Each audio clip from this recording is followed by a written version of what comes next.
I'm Alex here with Mohsen Bahari. Mohsen, you're coming here on extremely short notice. You're basically are announced this week. Tell us about how KSW reached out to you. Did you think long on their offer to fight Borysem Mańkowskim?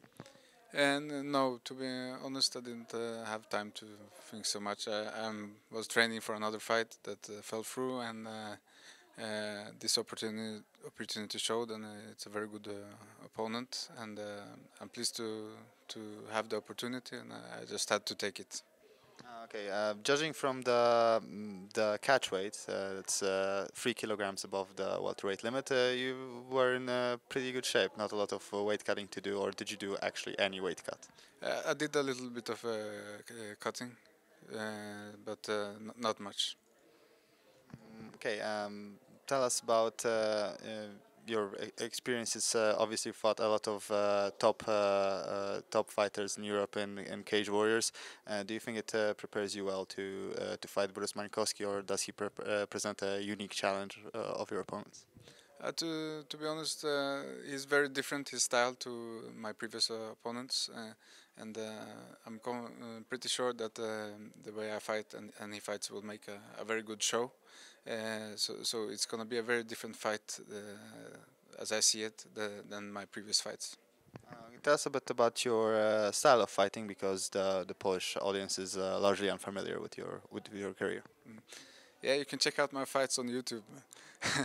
But yeah, I like to fight. I'm not the kind of guy that shies from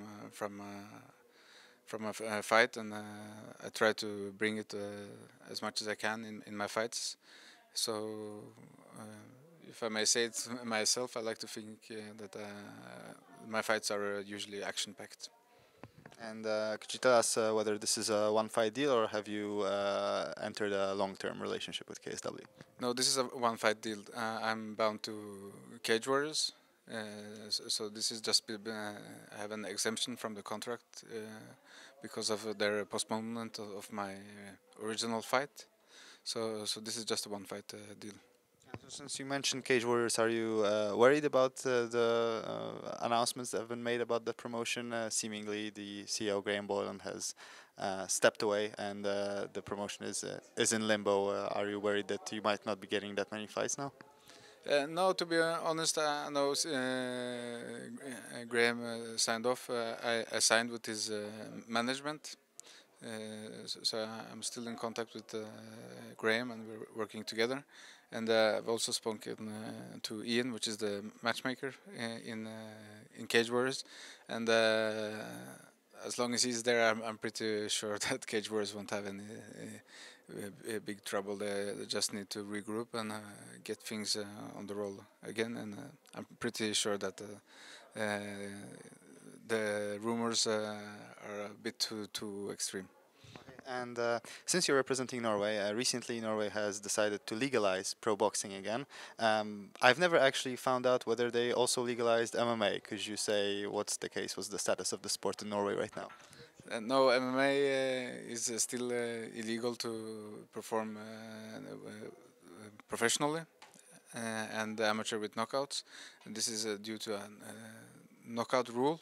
And pro boxing, the ban has been not completely lifted. They just shown some tolerance to a few professional fighters that are allowed to fight in Norway.